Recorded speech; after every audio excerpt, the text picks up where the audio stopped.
Bonjour à tous et bienvenue sur la chaîne Réflexion Santé Naturopathie.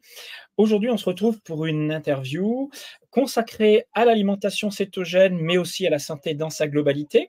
Alors, aujourd'hui, vous allez voir Josie. C'est une personne que je ne connais pas, hein, dont j'ai juste vu la remarque sur une de mes vidéos en commentaire.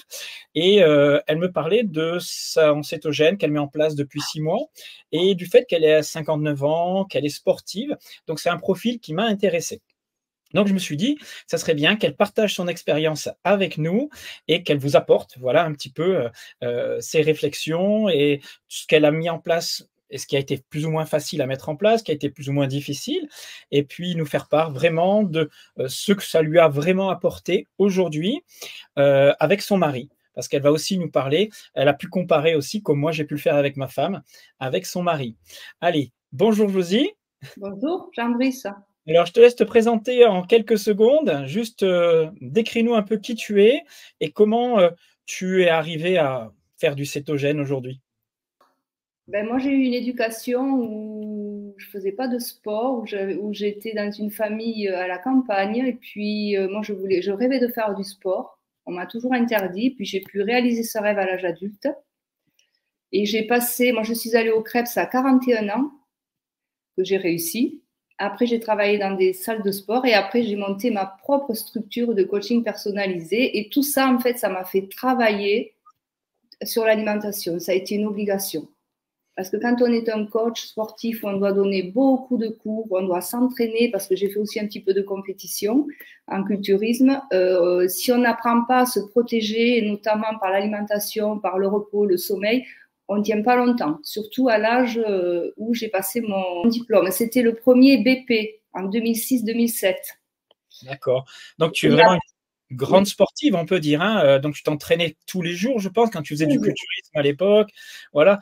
Mais ton alimentation était vraiment basée sur protéines, glucides, quoi, hein. C'était vraiment important à ce pas moment-là. forcément, pas forcément. J'ai découvert mon coach. Alors, j'avais, pour faire le culturisme naturel, je précise bien, Mhm. j'avais sympathisé avec un prof qui m'a guidée globalement et il me disait, tu te sers de ce que tu apprends au Krebs, mais j'apprenais peu en nutrition.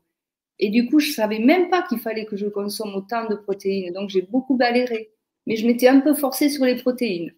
D'accord, mais tu en prenais pas beaucoup plus que la moyenne, alors que pour faire du muscle, en général, voilà, c'est quand même la base. Oui, oui, oui, oui, eh ben oui.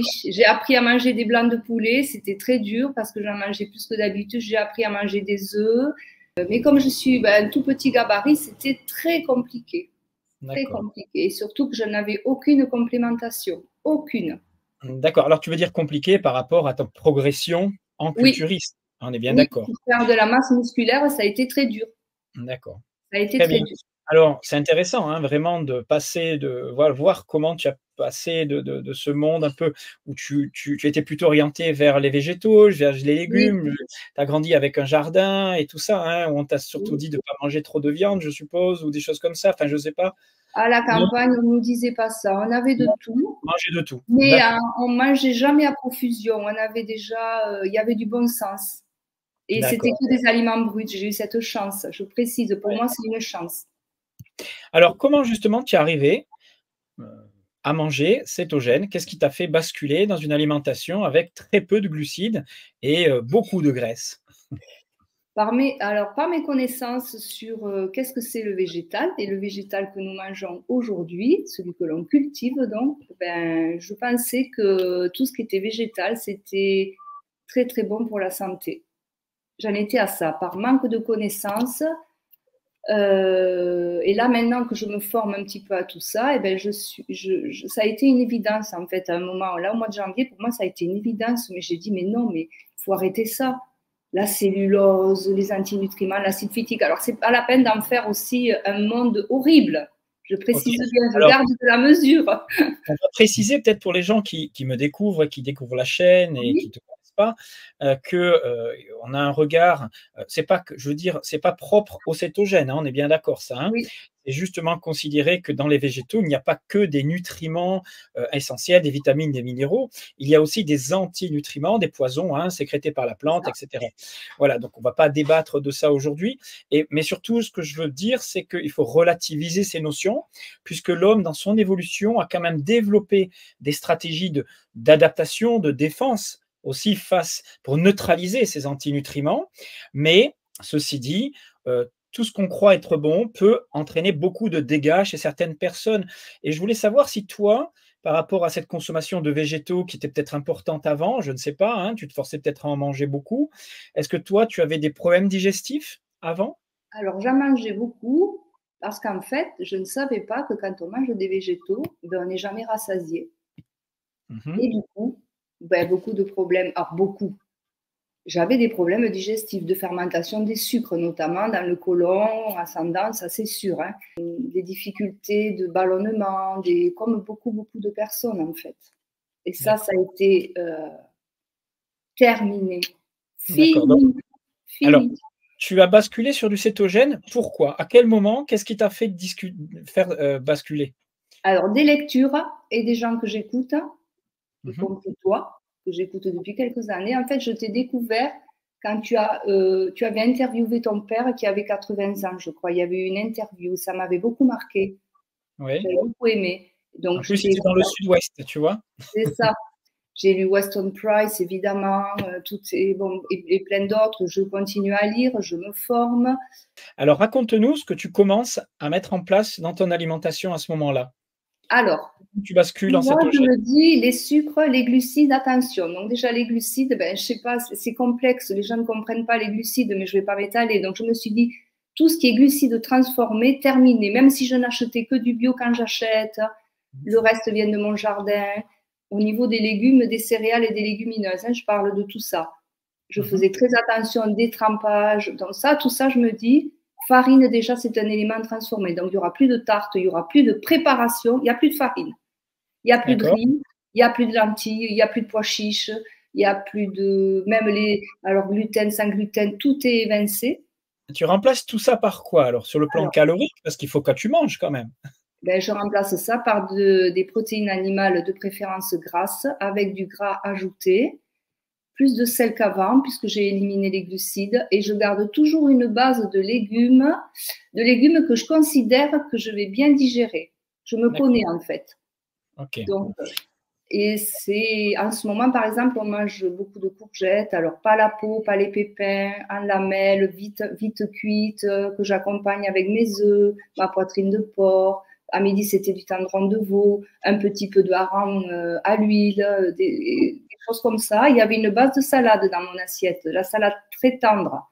Je pose Ok. tout ce qui est dessus et je Oui, mange. d'accord. Donc, tu n'as pas rejeté toute la chlorophylle, les Non, fibres, les minéraux qu'on peut trouver aussi dans les végétaux un petit peu quand même, hein, voilà. J'explique hein, que c'est vraiment intéressant quand même de garder un petit peu de poison entre guillemets, hein. On est fait pour avoir un microbiote qui est censé s'adapter à la variété de ce que l'on mange. Et si on supprimait tous les végétaux alors qu'on en a consommé pendant aussi toute notre évolution, eh bien, on aurait une petite perte de la variété de notre microbiote. Et je sais que ça, sur le plan vital, c'est une petite perte de la diversité du microbiote. Et je trouve que c'est pas intéressant d'aller vers des extrêmes à ce niveau-là. Moi, je pense qu'on est fait pour tout manger. Mais il y en a d'accord. qui sont Je très suis bien en d'accord. cardio, hein, Je suis tu vois. d'accord. Ok. Alors, dis-moi combien tu ajoutes à peu près de graisse dans ton alimentation, sachant que tu es en cétogène, on va dire depuis 6 mois, hein, là, au jour où on te. 7 mois complets là. On est fin juillet, 7 mois complets. Ouais. D'accord. Et combien de quantité de graisse tu estimes à peu près manger tous les jours? Alors ben ça a varié, ça petit à petit. Enfin au départ, ben je me suis bien rendu compte que j'avais mes fonctions biliaires qui étaient certainement très défectueuses, peut-être depuis toujours. J'ai eu du mal à digérer le gras. Je me suis dit là, la bile, elle ne remplit pas ses fonctions. Du coup, j'y suis allée petit à petit, petit à petit. Et il y a un mois environ, je me suis rendu compte que j'avais besoin de beurre, j'avais besoin de gras, de gras, de gras. Et j'ai augmenté. Enfin, la tablette de 250 grammes, elle faisait 2 jours, 2 jours et demi. D'accord, donc c'était au moins 150 grammes de graisse ajoutée par jour, quoi. Oui, plus le gras Voire plus. animal. de tes aliments, bien sûr. Donc, Et au niveau de protéines, tu es resté à peu près à combien de grammes par kilo de poids de corps? là, je dois être à peu près, on va dire, à 1,5 g, 1,8 g. Et à moi, à l'âge que j'ai, je considère qu'il me faut ça. Je suis de petite constitution. Et puis, j'ai un métabolisme qui peut brûler assez vite. Donc, j'ai compris qu'il fallait des protéines animales. Ça, j'ai compris. Je ne comprenais pas tout ça. Je ne Et comprenais tu pas. as toujours eu un petit gabarit et tu Oui, l'as encore aujourd'hui, mais tu sens que tu as eu une évolution sur ta morphologie? ben, déjà femme ménopausée, même si j'aime pas du tout cette appellation, parce que pour moi, c'est quelque chose qui fait partie de la vie et qu'on doit pas mettre une étiquette. On doit se préparer à cette période en tant que femme. On doit la vivre au mieux. On doit faire beaucoup plus qu'avant au niveau sportif, au niveau du repos, du sommeil, du lien à la nature, du renforcement contre résistance. On doit vraiment, vraiment être dans tout ça. Et alors, parce qu'on voit que le corps change. C'est Mmh. normal, c'est naturel. Et Mmh. on vit dans une société où tout ça, ça va pas. Pas Et bon. justement, on perd effectivement un petit peu de testostérone, de certaines hormones Oui, féminines, œstrogènes, et cetera, hein. Mais le fait de toi avoir une hygiène de vie qui allie à la fois, exercice physique, puisque tu es coach et tu en fais aussi pour toi encore, tu oui, en as besoin, hein. Ce contact à la terre, plus une augmentation de prise de graisse, et je dis que c'est important par rapport à justement la fabrication et le cholestérol en particulier des hormones stéroïdiennes. C'est oui. très important dans ce passage au moment de la ménopause, hein. C'est vrai, tu as bien raison de préciser Ouais. tout ça. Parce que c'est à partir du cholestérol et de beaucoup de graisse qu'on fabrique les hormones stéroïdiennes. On a tendance à l'oublier, hein. Et par rapport à l'évolution de la consommation de graisse, donc là, il y a 2 semaines, à peu près, 2, 3 semaines, je me suis sentie, euh, j'en consommais trop. Mon corps m'a dit, là, stop. J'ai moins, D'accord? et là, j'ai beaucoup baissé. C'est 40 grammes à peu près par jour, maximum. Ah oui, rien à voir avec ce que tu prenais au début alors? Non. Donc du coup, j'ai plus de gras, je fais fondre de la graisse de bœuf, de ruminant. Donc j'utilise un peu plus ça parce que j'ai conscience qu'il faut quand même du gras. Il en Mmh. faut. Et du coup, ça D'accord. m'a fait un peu sécher. Très vite, j'ai séché. En fait, mon corps, Ouais. ouais, parce qu'il Alors s'était un ça peu ça densifié. J'aimais ça. alors j'ai envie de te poser une question par rapport à ça. Oui, Qu'est-ce qui t'a fait dire que tu consommais trop de graisse? moins envie et un peu. J'avais pris 1 kilo, mais ça me plaisait finalement. J'étais Oh, plus c'est dense. pas très grave, Voilà. vu comme tu étais Dense, sèche. plus pleine, les cuisses surtout. Alors là, le truc, beaucoup moins de cellulite. On met un peu de cellulite à la ménopause. C'est compliqué tout ça. C'est pas Mmh. simple. Ça, là, elle s'enfuit, hein. C'est D'accord, donc incroyable. malgré ton augmentation des graisses, donc Oui, tu as pris un petit kilo, hein, voilà. Tu peux préciser ta taille et ton poids? je fais 1,61 m Oui? et mon poids de croisière, toute ma vie, j'ai été entre 46 et 47 kilos. Et en D'ac étant, avant tout ça, beaucoup plus vers le végétal, j'avais du mal à atteindre les 45. Et d'accord, ça, donc tu pour étais moi, je plutôt sentais que ça n'allait pas. Ça n'allait pas.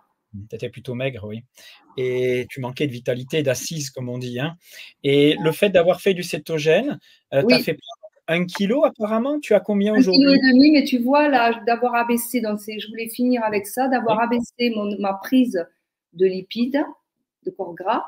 Je me suis pesée ce matin avant de m'entraîner, j'étais à jeun, donc du coup, on a pris notre premier repas à 10h30 ce matin, on n'avait pas mangé depuis hier 19h. Je me suis retrouvée avec 1 kilo de moins. Mmh. Bon Donc, je après ça suis c'est normal. retombée à 46, j'étais presque à 47, c'est retombé.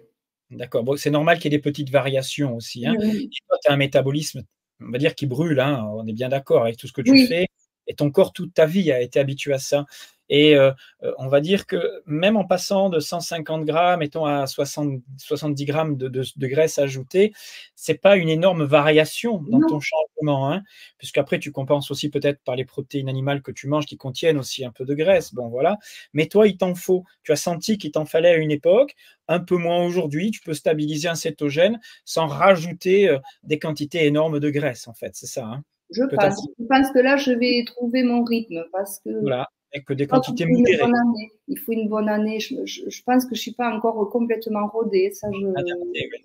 D'accord, il faut. et alors maintenant, ton mari a fait la même chose, hein. Lui, comment il a évolué? Son profil, tu peux nous le décrire en 2 mots? Alors, mon mari, 1,77 m, avant le cétogène, je sais pas, 68 kilos, je crois. Donc, bah, lui, déjà, je lui ai dit, voilà, je vais commencer ça. C'est moi qui cuisine, c'est moi qui cuisine. Il n'aime pas cuisiner, il fait plein d'autres choses, mais ça, il ne sait pas, il n'aime pas. Et lui, c'est un vrai glucovore. Il a été élevé au sucre à fond, hein. Nutella, Michoco. Il a fait beaucoup de sport, mais il se gavait de sucre. Il avait pris de la masse grasse abdominale quand je l'ai connu. Et donc, c'est le pain. Par exemple, il mange un tout petit bout de fromage, il mange une énorme tranche de pain. C'était ça, par exemple. OK. Et Je lui alors, dis, qu'est-ce que cétogène a fait sur lui? Eh ben, j'ai dit, j'y vais. Tu me suis si tu veux. Et alors là, c'était, et le pain, mais qu'est-ce que je vais manger? Qu'est-ce que je vais manger? Et j'ai dit, écoute, laisse-moi faire. Et en fait, il a pris goût. Il me dit, mais enfin, je me sens rassasiée dans ma vie, je me sens en forme. Et il a perdu 4 kilos, bam, là, il a séché. L'abdomen, bam, tout s'est affiné, tout seul. En prenant plus de 100 grammes de graisse ajoutée par jour. Oui, beaucoup de sel pour lui. Et beaucoup de sel en plus, OK. Et Parce c'est qu'il y là a où on beaucoup voit l'alimentation glucidique, en fait, elle ne rassasie jamais. Jamais. Ça, c'est une évidence. c'est-à-dire qu'on mange et on grossit avec des poussées d'insuline, de la rétention et alors que dès qu'on le supprime et qu'on rajoute de la graisse, bah, certains sèchent. Alors, c'est pas ce qu'on constate toujours au bout d'un certain Oui, nombre de mois. Il y en a qui reprennent un peu de poids et je voulais savoir si lui, il est au 6e mois, 7e mois, il où a il en est repris 1 kilo, 1 kilo, mais il en avait perdu 4 au moins. Mais moi, au je le moins. trouve maigre, là. À 1,77 m, il fait 64 kilos tout juste, hein. D'accord, donc il a toujours été fin aussi lui? Il faisait beaucoup de sport d'endurance, donc Ah oui, d'accord, c'est un rétracté. même très très fin du haut du corps, des cuisses bien musclées, mais le haut du corps là est devenu vraiment très anguleux. Bon, voilà. Donc, Et il fait toujours de l'endurance? moins qu'avant, moins qu'avant. Parce que tu vois, un profil comme ça, Oui, qui a maigri, tu vois? Et qui a pas stabilisé à un poids avec une masse musculaire suffisante, je le mettrais moi dans un cétogène adapté, c'est-à-dire plutôt un low carb avec un travail musculaire plus lent, plus doux, tu vois? Vraiment adapté à un profil rétracté et moins d'activité d'endurance aussi, hein, une gestion un peu du stress s'il y en avait. Mais vraiment, tu vois, je pense que les profils, on n'est pas tous faits pour être vraiment à moins de 10 grammes de glucides par jour, tu vois, tout le temps. Alors si lui s'en trouve bien arrangé sur le plan de son énergie, son sommeil, sa digestion, ben, c'est très bien. Il faut pas changer, tu vois? Mais si au bout d'un moment, ben, la perte de cette masse musculaire peut être un petit problème, il faudrait peut-être revenir, c'est mon point de vue, après vous faites comme vous voulez bien sûr, à une réintroduction d'un petit peu de glucides. Tu vois? alors ce que j'ai fait, ça fait 15 jours, je lui ai dit, moi je cultive des patates douces, ça c'est délicieux, ça pousse tout seul, quasiment tout seul, je fais mes boutures, je fais tout, je fais mes boutures, je plante, donc voilà. Et j'en ai en stock et la patate douce, ça conserve très bien. Et du coup, là, je lui ai dit, je vais réintroduire de la patate douce tous les jours un peu pour toi. D'accord. Mais attention, tu risques de sortir de cétogène, on est bien d'accord? Tu vas sortir de cétose un C'est petit pas peu, grave. voilà, mais la question c'est voilà, ce que j'allais te poser la question, c'est pour lui, est-ce que c'était important d'avoir des taux de cétone, enfin d'être en cétose continue? Il avait une pathologie, il avait quelque chose à régler ou c'était juste pour perdre du poids? Ben, c'est quelqu'un qui a toujours, qui a jamais aimé être, quand je l'ai connu, c'était un peu quelqu'un, je disais, poupouille. Voilà. Donc, bien enrobé, mais malgré qu'il était sportif, grassouillé de partout. Et il aimait pas du tout ça. Et là, il me dit, là, c'est trop bien, je veux pas que ça change.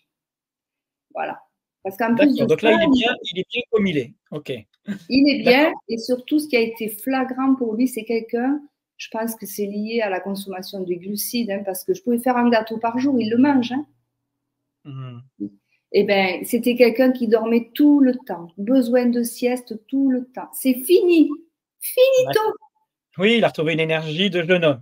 De l'énergie. Même lui, il est surpris de ça. Oui, oui, quand il y a des sécrétions, doses d'insuline qui montent.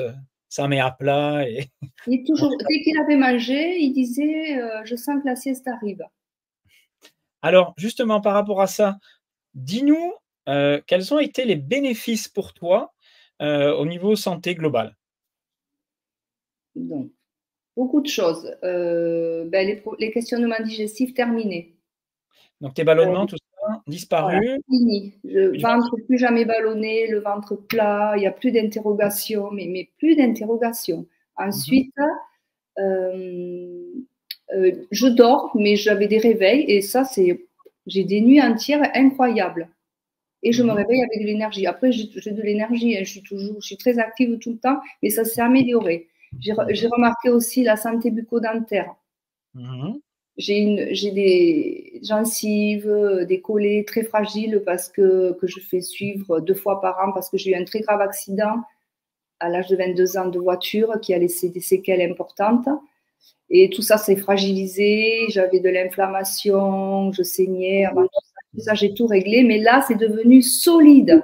C'est plus propre, hein. On a l'impression que c'est plus propre dans la bouche, c'est ça, hein? Plus propre. Et puis quand le dentiste me fait mon détartrage, je ne sens plus rien. Alors que je disais, oh là là, je vais devoir prendre sur moi. Mais c'est devenu costaud. D'accord, Je ne sais pas comment décrire ça. Incroyable. ouais, et ton énergie, elle s'est stabilisée sur la journée? Bon, ça, c'est le truc classique, hein. Classique. Brouillard mental, tout ça, il y en avait pas trop, je pense, a avant quand même pour toi? Ça pouvait m'arriver d'avoir envie de me reposer. Si je m'allongeais, je dormais, hein, Mmh. mais Ça, c'est pas au. normal si tu Voilà. dormais un peu moins bien la nuit. Mais là, il y Ah, a eu vraiment oui, après, on se lève très tôt. mmh Très, très tôt. mais tu as le droit de faire la sieste, tu es dans le sud-ouest. C'est ça. Et Mais, après, oui, vas-y. surtout la clarté mentale. Oh là là, D'accord, incroyable. super. Bon, ça, c'est vraiment les trucs les plus classiques. Est-ce qu'il y a eu d'autres choses sur le plan musculaire pour ta pratique sportive? Alors ça, oui. Là, ben, ce matin, par exemple, j'ai fait du renforcement musculaire avec des charges. Et du coup, j'étais à jeun. Mmh. Ben, j'ai fait ma séance quand même avec des charges assez lourdes, mais on sent que des fois, voilà, donc quelques secondes, je m'arrête et je repars. Peut-être que c'est là où encore je sais pas si je fonctionne vraiment sur mes corps cétoniques encore, si je suis vraiment euh, Alors, dans ça avec normalement beaucoup d'énergie tout le temps. Ça, je sais pas. alors, voilà, moi, c'est ce pourquoi en partie j'ai arrêté, hein, pour passer en low carb. C'est ce petit boost d'énergie qu'on avait avant, qui permettait d'aller jusqu'au dépassement de soi. Des fois, quand on avait lourd ou de l'intensité dans le travail physique, hein, je ne parle pas d'endurance, tranquille, hein. Et moi, j'ai senti une petite baisse de la réponse du corps, tu vois? Avec ce petit essoufflement supplémentaire que j'avais. Ah non, pas de Non, souci. pas toi. Non. Toi, c'est sur le quoi? Sur l'impulsion physique, sur la Ben, sensation? quand j'ai beaucoup de charges, à un moment, je dis je vais y arriver, je vais pas y arriver. Je pense que je l'avais avant déjà, mais là, j'ai fait des sauts aujourd'hui, beaucoup de sauts sur les membres inférieurs. Après, je faisais, allez, non, je repars, c'est bon. Mais on se demande si on va encore avoir l'énergie qui va être disponible. C'est Mais elle y est au bout du compte, elle y est. mais l'énergie, elle est là, mais on sent qu'elle est sous-jacente, elle est C'est c'est ça. vraiment différent. Ouais, c'est vraiment une petite différence. Mais c'est vrai que moi, j'arrivais à faire mes séances quand même, hein. Oui, Maintenant, oui, j'ai oui. perdu un petit peu de force, légèrement, voilà. Bon, c'est pas foufou, hein. Mais est-ce que Mais tu, en réintroduisant des glucides, est-ce que tu as retrouvé ton état initial oui, oui, oui. antérieur? Oui, j'ai regagné un peu de force physique, un peu plus de résistance à l'effort, tu vois? D'accord. Et c'est pas franchement, c'est pas énorme. C'est pas, Oui. franchement, si on est bien en cétogène, c'est pas pour ça qu'il faut arrêter. Tu vois? Si tu Ah es pas bon. athlète de haut niveau, tu t'en fous, tu es tellement bien, ça vaut vraiment le coup de continuer, même si tes performances, elles sont diminuées de 10 ou 5, tu t'en fous. Tu C'est vois ce que ça, je veux dire? c'est Par contre, ça, tu peux courir, tu peux toujours faire de l'endurance, il y a pas de souci, quoi, hein. c'est ça. Et est-ce que dans la bascule, on va quand même parler de la transition, hein, de la Oui. céto-adaptation, hein, les 15, 20, 30 premiers jours. Est-ce qu'il y a eu des difficultés particulières? Ben, moi, j'ai eu cette fameuse, au bout de 4 ou 5 jours, ce qu'on appelle la grippe cétogène. Mmh. Et j'avais pas trop compris ce qui m'arrivait. Je croyais que j'étais tombée malade en fait, mais pas du tout. Donc c'était sur le week-end. Je me suis reposée. J'ai commencé à prendre du sel là et ça a été radical. En fait, toi, tu étais novice, hein, tu n'avais pas de base, tu avais appris par toi-même en écoutant un petit peu des choses, Oui, en lisant et oui. puis tu t'es dit: «Je vais basculer en cétogène» et là, en 4 jours, tu as cette fameuse grippe cétogène et tu sais pas Ah, comment bam, bam, t'adapter. de suite. Et Ben, donc tu as rajouté ça du a sel, été. tu as compris qu'il fallait rajouter du sel après quand Oui, même? j'avais lu le bouquin d'Ulrich quand même. J'ai lu Oui, des voilà bon. Et ça a été plus difficile pour Pascal, plus difficile. Alors après, mmh. on a acheté un lecteur, tu sais, mais apparemment, il n'est pas de bonne qualité, je ne le savais pas. Tu sais, avec les bandelettes pour les cétones et pour la glycémie. Alors les oui, un duo, hein, qui fait les 2, hein, c'est ça, hein? Oui, mais bon, alors je sais pas si c'est une marque apparemment qui ne serait pas très fiable. Mais Bon, bon, on va pas la donner, donc hein. Est-ce que tu as quand même des repères? Ta oui. cétone, elle est autour de combien là, en ce Alors, moment? Pascal, il rame toujours, hein, pour tout te dire, mon mari. Il rame toujours au niveau des corps C'est-à-dire? cétoniques. Ah ben, il peut être souvent à 0,2. Ah 0,2. ouais, des fois, d'accord. Mais il mange Alors, beaucoup de protéines? pas énormément, il mange beaucoup de gras et beaucoup de sel. Mais c'est Oui, mais compliqué. au niveau des protéines, la base alimentaire et il y a quand même des protéines? Parce que des fois, tu sais, Oui, tu peux faire un peu de plus que moi, néoglucogène. je ne pense plus vraiment, mais plus que moi. Moi, il a plus que moi. Par exemple, le matin, il peut manger 6 œufs avec du lard de porc, un steak haché. C'est le repas essentiel. Et après, il n'a un repas que le soir quand il rentre parce qu'il part toute la journée, il ne mange pas. D'accord, vous avez que 2 repas, vous Oui, et le soir, il mange autant de protéines? non, un peu moins. Un Sauf peu s'il a moins? très faim. On s'écoute, on essaie de s'écouter. D'accord, il y a pas de produits laitiers ou autre chose? Oui, il mange des fromages à pâte crue Ouais, et il peut manger ben, le beurre et c'est oui, tout. Un d'accord. produit laitier. Bon, voilà. Ouais, c'est étonnant et en glycémie, il est correct? Il Et est il comment? n'est pas très bon souvent. Ouais, Mais bon, je sais, vous le moi faites le j'analyse, matin je crois vous que c'est faites le le matin à jeun, la cortisol. glycémie? Pardon? La glycémie, vous le faites le matin à jeun? Alors moi j'ai beaucoup pour lui, mais moi j'ai testé plein de moments volontairement, à Oui, jeun, juste après un repas, quelques heures après un repas, euh, euh, un d'accord. matin ou la veille j'avais mangé parce qu'on avait fait beaucoup d'exercices physiques, j'ai des fruits rouges, c'est les seules choses qu'on s'autorise. Mmh. Donc, j'ai testé de faire ma glycémie et mes cétones après avoir consommé ça. En fait, mes cétones montaient, incroyable. Oui, d'accord. Et la glycémie, ben moi, elle est entre 0,75 et 0,90. Parce que j'ai essayé de le faire en milieu d'après-midi, je peux être à Ouais. 0,75 en milieu C'est d'après-midi. bien, tu arrives toujours à stabiliser quelque chose de correct Ouais. et tes corps cétoniques à toi, ils sont corrects? Je peux arriver j'étais arrivée jusqu'à 1,4 g et je le sentais là. C'est un état particulier dans Mmh. le corps. Et sinon, je suis à 0,7 souvent, 0,6, 0,7. Tu vois, je suis peut-être pas parfaitement adaptée, mais en fait, je me dis que c'est pas grave ça, c'est pas grave. Non, moi j'en suis revenu de ces taux. Je l'explique dans Oui, une vidéo où, c'est vraiment tu as besoin de corps cétonique parce que tu as un problème de santé pour régénérer, améliorer l'état du cerveau, des problèmes articulaires, des choses comme ça peut vraiment être intéressant. Mais dans la vie de tous les jours, c'était déjà dans une petite base au niveau cétone avec une marge quand même, hein, de confort pour pas basculer en dessous de 0,3 parce que si tu es en dessous de 0,3, 0,5 c'est que tu n'es plus en vraie cétose. Voilà, mais entre 0,5 et 1, il n'y a pas de souci, c'est très bien. Et je pense que ton corps s'économise et fonctionne avec un autre carburant quand même. Tu ne peux pas ne pas être céto-adapté avec l'alimentation, le mode de vie. Voilà. oui. Mais je pense que pour mon mari, par exemple, qui est quelqu'un qui est aussi assez vif, comme il se lève très tôt, je pense que sur la glycémie, il doit avoir ce qu'on appelle le phénomène de l'aube. C'est ce que je pense aussi, ouais. C'est pour ça que je te Voilà. dis le matin, ça sert pas à grand chose de le vérifier et il vaut mieux le vérifier, 2-3 heures après un repas pour voir si c'est bien retombé et si tu réagis bien au niveau pancréatique, Oui. quoi. Mais, L'idéal, ce serait d'avoir une glycémie, enfin, pour moi, qui soit à 20 ou 30, enfin, qui navigue toute la journée, tu vois, à peu près oui, toujours mais sur ça, les c'est des mêmes. chiffres. Tout ça, c'est des chiffres. Ce qui est Ouais, important, c'est de temps en temps de regarder quand même les corps cétoniques, si tu en as suffisamment dans le sang, oui, voilà. Et puis, la glycémie, ça varie tellement. Bon, bien sûr que ça doit accompagner le chiffre, on est d'accord, mais voilà, il ne faut pas être toujours dans une recherche de perfection. Moi, je dis que si on a trouvé son rythme de croisière, si on a l'énergie, qu'on n'a pas de problème digestif et qu'on est efficace dans le travail ou dans le sport, eh ben, tout va bien. Tu C'est vois, ça. il faut arrêter d'être tout le temps dans la recherche de mesures. J'appelle ça la mesurite. C'est une Oui, maladie de toujours vouloir tout mesurer. C'est bien au début, il faut le faire pour se avoir des repères, mais après, c'est vitesse de croisière, comme tu dis. parce qu'il y a des personnes qui mettent des capteurs là plusieurs jours, mais Oui, oui, oui, c'est bien au début ça. Il faut savoir comment on réagit. Mais après, il y a tellement d'autres paramètres qu'on pourrait mesurer, je c'est pense ça, que c'est ça. et dernière chose, toi, tu es allé voir ton médecin et tu as fait des prises de sang quand même et Oui. tu en es où de ton cholestérol, triglycérides? Tu vois, ça, c'est des marqueurs qui sont quand même révélateurs un petit peu de ce qui se passe dans ton organisme. Eh bien, mon cholestérol s'est envolé. Mon Mmh. cholestérol LDL est à 3,80, Et le donc HDL? 1,54. Très bien, ouais, donc tu es à moins de Triglycérides, 1/4, 1/3, bon, ce qui est top, hein.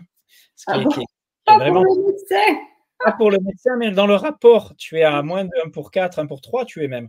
C'est top bien, mais non, c'est normal que tu aies plus de transporteurs si tu Oui, consommes plus de graisse. c'est C'est ça. tout. Ça ne Je veut pas lui ai dire que ça va dit, t'oxyder, ça ne veut pas dire que l'insuline va créer de l'inflammation et tout ça, bien au contraire. Et tes triglycérides? eh ben, ils sont à 0,65. Parfait, OK, et tu as pas fait ton insuline? Mais non, mais c'est Ça te impossible, fait elle n'aurait pas? pas voulu. D'accord, et ta médecin alors quand elle a vu ce cholestérol là à 5 et quelques, qu'est-ce qu'elle a dit? Eh ben, elle m'a reçue. J'ai dit, je viens vous voir parce que ça fait 3 ans. Bon, je veux faire un point, ok. Je pourrais donc, je demande une prise de sang, elle vérifie ma thyroïde. Bon, déjà, elle demande que la TSH, donc j'ai Oui, peu demandé importe, T3, T4, elle n'a pas voulu. Et elle OK. reçoit les résultats. Et la secrétaire m'appelle, elle me reconvoque et elle me dit, là, ça va pas. Dans quelques D'accord, années, vous allez avoir des ennuis cardiaques. OK. Voilà. Et elle t'a pas demandé de faire des examens complémentaires? Bon, ils sont pas formés, hein, pour comprendre les la notion. Ils regardent pas le contexte dans lequel ton cholestérol monte et Non. ils ne regardent pas à côté, ton niveau d'insuline, de triglycérides et cetera, hein, bon J'aurais et aimé avoir l'insuline au moins, j'aurais aimé. oui, mais je pense qu'elle doit pas être très haute, hein, vu ton profil, voilà et qu'est-ce qu'elle t'a proposé des statines alors? Non, elle m'a dit que ben là, j'ai une prise de sang à faire à 3 mois. Donc, il faut que je la fasse. Et là, elle va me Comme reparler. sous statine avec plus de 5 grammes de cholestérol. Ben, je pense qu'elle a compris que je ne le ferai pas. D'accord. Non, mais elle t'a pas proposé? C'est étonnant quand même. D'ac Ben, bon, vu les questions que j'ai posées, je ne sais pas. Elle est restée mesurée. Elle m'a juste dit attention, attention. d'accord, bon. Bon, enfin, tu la rassures, hein. Dans les cas où il y en a des doutes comme ça, on peut faire des coronographies, voir si, tout est sain, quoi. J'ai demandé, regarder l'aorte, Voilà, des parce que choses comme ça, des j'ai un carotides. passé, j'ai une vie, donc peut-être que j'ai des dégâts. Mais Mmh. elle m'a dit non. Non, non, on ne fera pas Elle ça. a pas voulu faire, une investigation supplémentaire? Non. Par contre, elle D'accord. m'a pris une ordonnance pour aller voir un cardiologue. Ouais, faire un test à l'effort, ça la Oui, rassurera. oui, Mais non, il faut rassurer les médecins, tu vois? d'accord. Et puis je OK. lui ai parlé, ben, j'ai une vitamine D, moi je considère effondrée à 24 ans. Ça l'a pas interpellée. Oui, bon. Moi, ça m'interpelle pas non plus, tu vois? Je Me regarde rassure, hein. totalement différent sur la vitamine D de ce que tout le monde dit aujourd'hui. J'en avais discuté avec, Ulrich Génisson. Il y a tellement de formes de vitamine D, d'étapes intermédiaires Oui, avant d'arriver à la bonne, que ce qui circule dans notre sang n'est peut-être pas le reflet de ce qu'on a au niveau cellulaire. D'autre part, la vitamine D, on en fabrique quand on est exposé au soleil pour répondre peut-être aussi à une protection antioxydante du soleil et que l'hiver, c'est normal qu'elle baisse et tous les travaux qui sont faits sur la vitamine D, immunité, tout ça, je pense que dans certaines normes, les normes aujourd'hui sont un peu exagérées. Voilà, bon. Mais non, chacun fait comme il veut. Mais non, vu où tu habites, rien qu'au printemps, tu as ta dose de vitamine D en t'exposant un petit peu. Bon, sauf cette année, il a fait moche. et ça a Mais été mon grand questionnement, mais pourquoi je suis enfin, Uniquement à Donc 24. là, alors que je suis tout le temps dehors, dès le printemps, j'ai la peau hâlée, Je pense que tu en as pas besoin si ton corps en fabrique pas. Moi, c'est mon point de vue. d'accord. Voilà, voilà. Mais je sais qu'il y a des travaux, des chercheurs qui expliquent justement, les esquimaux, tout ça, ils ont pas d'exposition au soleil et ils, n'en ont pas besoin parce que justement, ils sont pas exposés au soleil. C'est-à-dire que c'est comme si c'était une sorte de protection qu'on mettait en place comme un antioxydant, mais vraiment en rapport avec le soleil. On pense que c'est le soleil qui fabrique pour notre corps et qu'on en a besoin, mais on en a besoin aussi pour se protéger du soleil.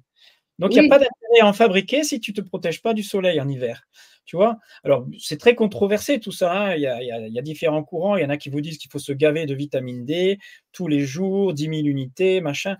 J'ai jamais pris de vitamine D de ma vie, ah sauf bon? en cétogène 3 semaines, là, j'ai essayé, hein, cet hiver-là Oui. et c'est le moment où il y a une épidémie. Moi, j'ai été un peu malade à ce moment-là. Bon, on va te dire que ça te protège. Moi, ça m'a pas protégé, mais bon, ça veut rien dire tout ça. Moi, je trouve qu'avec une alimentation cétogène et un peu d'exposition, ça suffit, hein. J'étais Et à sur 28, les tu vois? J'étais pas beaucoup plus haut que toi, hein. J'étais pas oui, fatigué, j'étais en oui. forme. Je veux dire, j'ai rien de spécial, hein. Mais as-tu remarqué si moi, au fur et à mesure des années, j'ai gardé des résultats sanguins. En fait, au fur et à mesure que ma vie avance, mon taux a chuté. J'étais à plus de 40 avant. On la capte moins bien.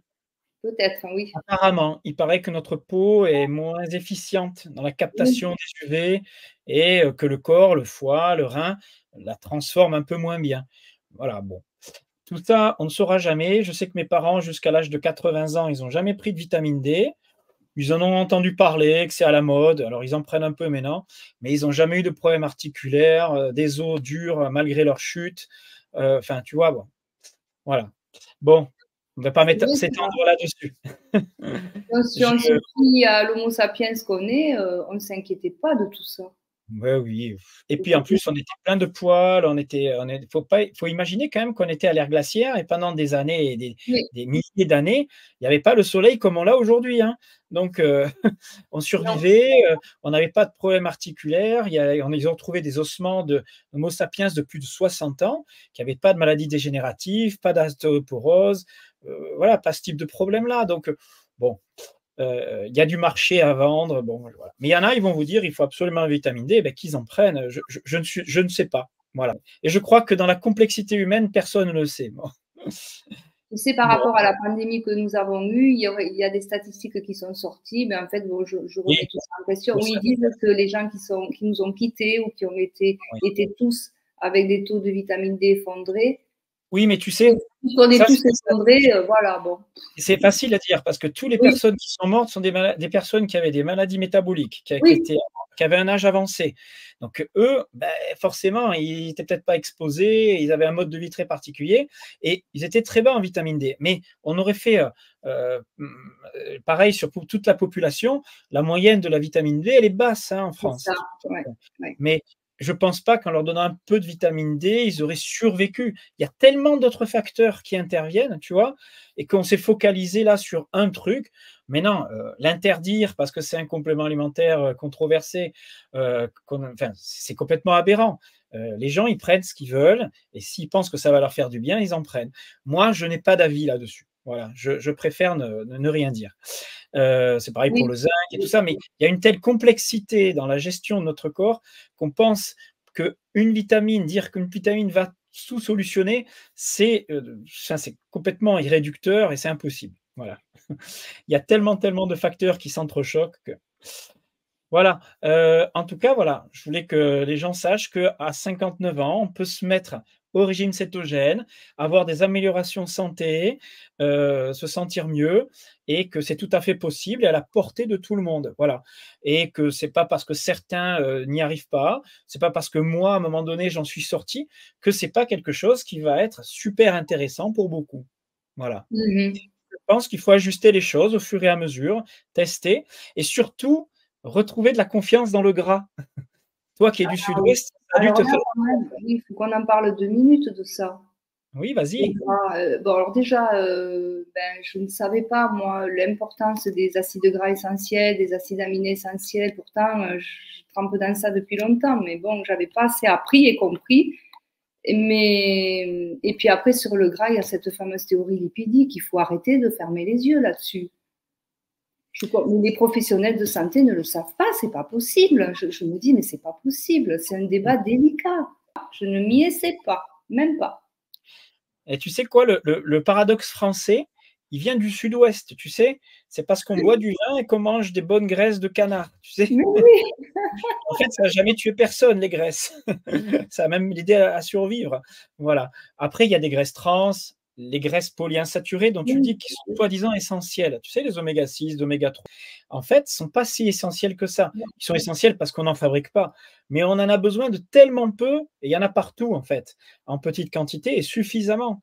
Donc, il faut arrêter de croire qu'on n'a besoin que de graisses polyinsaturées, de margarine et tout ça, d'huile de graines, et rejeter les graisses saturées qui ne sont pas essentielles puisque le corps sait en fabriquer, mais il en a besoin d'un peu plus qu'on imagine. Voilà. Oui. Et ça ne va pas boucher vos artères. Voilà. Je vais donner l'exemple de mon père. Mon père a 83 ans. Donc, c'était un homme de la nature, à traquer la nature, à travailler physiquement toute l'année.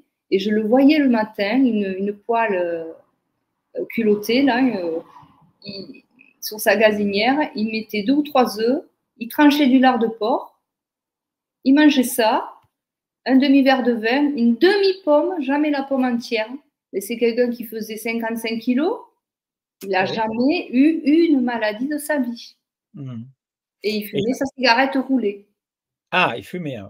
Il fumait. Mais il était tellement dans l'exercice. Par exemple, il chassait, mais il ne chassait pas pour tuer. Il traquait les champs tout l'hiver. Et l'hiver, il perdait 1 ou 2 kilos qu'il reprenait après. Et après, il avait une vie où il était avec une sieste, au rythme jour-nuit, se coucher tôt. Il a eu 0 maladie. Le bon sens de nos ancêtres. C'est ça, c'est ça. Ok. Eh bien, écoute, si je devais te laisser le dernier mot par rapport à ce cheminement que tu as fait, qu'est-ce que tu dirais aux gens qui s'y intéressent, au cétogène ou à ce mode de vie? Bon, déjà, j'aime pas le mot régime. J'aime bien plutôt approche alimentaire ou état métabolique. Je sais pas comment, parce que c'est très caricatural le mot régime. Donc, s'il y a des personnes qui s'intéressent de près à leur santé et à leur alimentation, mais qui se fassent guider, parce que moi, je suis pas partie de rien quand même. J'ai un passé sportif, un passé avec des enseignements, et je me cultive toute seule aussi. Donc, de se faire guider, de pas faire n'importe quoi. On peut vraiment améliorer sa santé, surtout si on a des états inflammatoires. Et par contre, si ça ne nous plaît pas, il ne faut pas le faire. Il ne faut pas essayer de convaincre quelqu'un. Pour moi, la vie, c'est bouger, bouger, bouger. Le lien à la nature, le repos, le sommeil, l'exercice physique contre résistance, le lien aux autres. Quand on a compris tout ça, c'est pas mal déjà. Et c'est bien que tu dis ça parce que on croit que l'alimentation est le seul facteur de santé, soi-disant le plus important, etc. Ça n'est pas le plus important, il fait partie d'un ensemble de facteurs de santé et l'exercice physique, comme tu dis, est aussi important. Moi, je mets le facteur psycho-émotionnel encore devant. Et bien sûr, que vivre dans un environnement qui corresponde à notre physiologie, en termes d'ensoleillement, de nature, de contact à la nature, etc. C'est aussi très important. Ouais. Eh bien, écoute, merci beaucoup, Josie, pour ce beau partage. Et puis, j'espère que tu continueras encore à améliorer ta santé. Peu importe l'âge, on peut toujours progresser. J'encourage les femmes surtout à ne pas se laisser... Eh oui, faites des muscles, les femmes. Faites des muscles. Vous avez besoin de soleil et vous avez besoin de bonnes protéines et de bonnes graisses. C'est ça, c'est ce qu'il fallait dire. Au revoir. Très bien. Au revoir, Josie. Vous souhaitez retrouver mobilité articulaire, tonicité musculaire, une bonne densité osseuse, force et endurance, équilibre, stimuler votre métabolisme, perdre de la graisse et gagner en esthétique. Vous souhaitez développer l'ensemble de vos capacités physiques pour une santé optimale en prenant votre corps et votre santé en main par le mouvement, alors voici la formation qui répondra à vos attentes. J'ai créé pour vous une formation hyper complète et pratique, plus de 20 heures de vidéos, de capsules, de modules dans lesquels j'ai mis toute une vie de connaissances et d'expériences acquises dans mon vécu de naturopathe, vitaliste, professeur d'EPS, pratiquant d'haltérophilie et adepte de l'hormèse et du mouvement naturel. À travers ces vidéos, sous forme donc de capsules, de modules, sous forme de conférences, de planches ou d'outils interactifs, vous trouverez tout ce qu'il faut savoir sur la physiologie du mouvement, son impact sur tout le corps et votre santé en particulier, le développement bien sûr de la force ou le développement cardiovasculaire, en plus de tous les outils pratiques. Vous découvrirez la philosophie de toutes les méthodes anciennes, des pionniers qui ont inspiré mon approche, de Débonnet, la gymnastique des organes, à l'Humbertisme et la méthode naturelle, à la gymnastique rééducative pour le dos et l'espalier, etc. Ces méthodes, je les ai remises au goût du jour en les adaptant sous forme de séances réalisables chez soi ou en pleine nature ou dans n'importe quel parc avec un minimum de matériel pour stimuler l'ensemble des capacités organiques. Car ne faire que de la musculation sans mobilité, que du cardio sans renforcement, que du gainage sans mouvement naturel ne va que vous limiter dans votre recherche d'une santé optimale. J'ai donc créé une approche du mouvement qui intègre différentes méthodes en vue d'un développement global du corps. Des méthodes basées aussi sur la suspension sont essentielles pour décompresser la colonne vertébrale et libérer les articulations des épaules. Vous ferez éventuellement du HIIT et d'autres méthodes de mouvement naturel n'importe où, que ce soit en forêt, que ce soit sur une plage, que ce soit même dans votre jardin ou chez vous, en utilisant éventuellement aussi des haltères, du bâton, des disques. Tout cela a été créé pour vous inspirer, pour vous rendre autonome dans cette pratique et comprendre que le corps ne doit pas s'enfermer dans des routines. Vous pourrez mesurer vos progrès et situer votre niveau de vitalité grâce à des tests physiques simples qui mesureront donc l'évolution de toutes vos capacités. Je vous parlerai aussi de nutrition, de complémentation du sportif pour le développement de la masse musculaire. Je répondrai clairement à la question: le sport fait-il maigrir? Et si oui, à quelles conditions?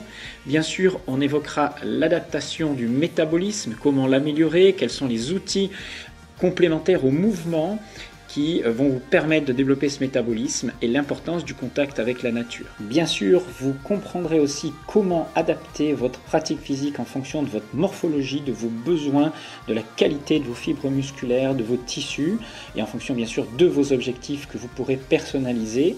Parce qu'il n'y a pas plus important que votre santé et votre bien-être, parce que votre corps est un temple que vous habitez jour et nuit et que vous porterez jusqu'à la fin de vos jours, alors sculptez-le, rendez-le plus fort, plus souple et redécouvrez le plaisir d'une vie pleine et vibrante. Une vie de synthèse, c'est ce que j'ai mis dans cette formation riche et pratique à un tarif défiant toute concurrence. Si vous voulez accéder à ma philosophie et mon approche de la santé, je pense que vous serez comblé. Pour obtenir cette formation, n'hésitez pas à me contacter directement à jbnaturo@orange.fr ou via le site alsacenaturo.com.